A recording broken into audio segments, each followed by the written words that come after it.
Okay, so I'm going to be showing you guys how to complete this part of the quest for the House of Horrors, which is find the priest of Boethiah. Now I'm sure the reason you're watching the video is that you've come to this area of the map expecting to find the priest of Boethiah, however, have found nothing. And that's actually because the marker is just incorrect. What you want to do is go just west of where the marker is to the Deepwood Redoubt.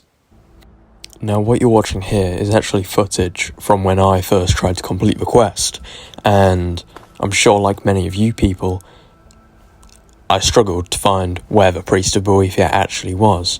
So as you can see, I'm clearly stood on top of the marker, looking around, and there's just nothing to be seen. There's no clear indication of where you're supposed to go, of where the priest is, and yeah, it's just not very clear. This is the sped up footage of me making my way over from the marker where it said the priest of Boethiah was, over to Deepwood Redoubt. And you can see it's not really too far, maybe a 30-second to a minute walk. You will have to try and scale the mountain though. But once you get here, you will have to fight some Forsworn. Not too difficult. Realistically, at this part of the game, you should be able to deal with them quite easily. And I mean, I had help of Feindal, but it was quite easy. And once you get here, you will see that there is actually a marker on the door, where clearly on the map there wasn't a marker to go here. So once you get here, it's just one of the simple kind of tomb areas. However, instead of Draugr, you will just continuously have to fight the Forsworn. And so I'll actually quickly cut here to once I've cleared it out. Okay, so once you've made your way through that initial area, you'll reach those large iron doors, and then you want to come outside here. And this is where you will find the priest of Boethiah. You do need to fight a few more Forsworn first. However, if you do just follow where I go in the video, and it is quite obvious where he is, you will reach the priest of Boethiah.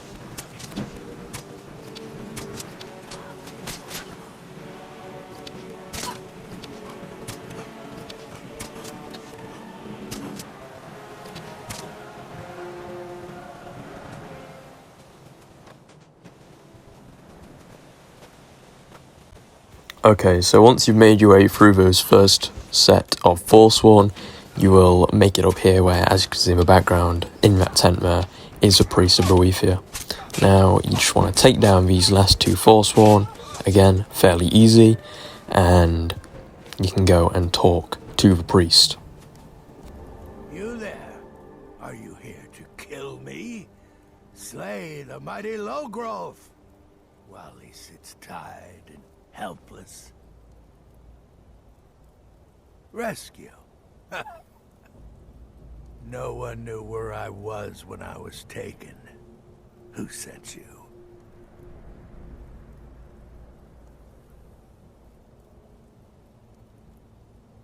The Dark Mistress sent you? Ha! Now tell me the one about the troll who gives gifts to... Fine, I won't ask questions. Cut me loose. Oh, freedom. Now get out of my way. I have a task to attend to. So there you go, the priest runs off into the distance, and we can now make our way back over to Markarth, and back over to the House of Horrors. And once we get in here, you will see that the priest is actually here, and you can just follow him down, all the way back down to the very, very bottom of the house, where we were initially trapped at the start of the quest. Molag Bal, you think you can best Boethiah's faithful? I have won this contest before. Ah, but I have my own champion this time, Logrove. What? You? Mortal, I give you my mace in all its rusted spitefulness. Crush the spirit from Logrolf's bones. Make him bend to me. Okay, so I'm actually going to speed this part up quite a lot because Logrolf actually takes a lot of damage with this rusty mace, and not only do you have to deplete his health once, but you actually have to do it twice because the Daedra Prince revives him. And yeah, so also the hitbox is quite janky. It seems like only half of the time your actual hits make contact with him, so you do just have to chop away at him for a few minutes here. No more. No more. I submit, Molag Bal.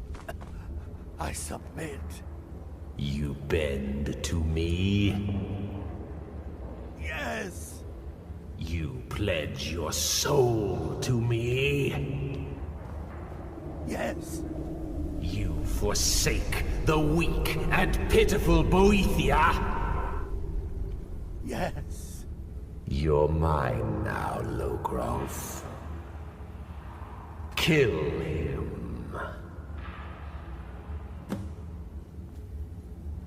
No. Not again. Hey, be careful. No more.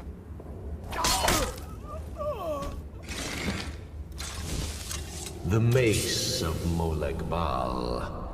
I give you its true power, mortal. When your enemies lie broken and bloody before you, know that I will be watching. Now, I have a soul in oblivion that needs claiming.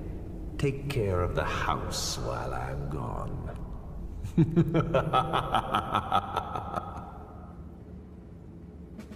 There you go, that is how you complete the House of Horrors quest and obtain the Mace of Molag Bal. Now, in terms of the weapon itself, the ability is very nice, in that it deals 25 points of stamina damage, 25 points of magicka damage, and if you kill the enemy within 3 seconds, it fills a soul gem. Okay, so I want to do a quick demonstration of the mace on some of the people of Riverwood here. And obviously, if you're going to do this, make sure you save the game. But the main thing that I noticed about the weapon is if you look in the bottom right, its actual power depletes very quickly. As you can see, I've taken out a Chicken, Sven, and Feindal, and it's already only on half remaining power. Now, that is the main reason why I would advise against using it as your main weapon, unless you're a very low level. Because, realistically, it's going to deplete quite quickly, and there's much better weapons in the game that you could use. However, where it does excel is if you are fighting a particularly tough enemy, especially a magic user, because that 25 points of magicka damage actually stops them from being able to use their abilities, and so they're going to kind of be just defenseless against you.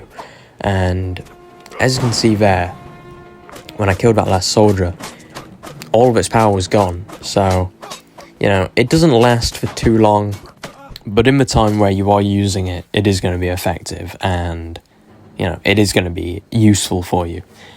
Now, my personal favourite part about the weapon is just how it looks. It is such a badass looking weapon, and the lore behind it is so cool, and the actual quest, House of Horrors itself, is a very cool quest, and I definitely recommend going and doing it.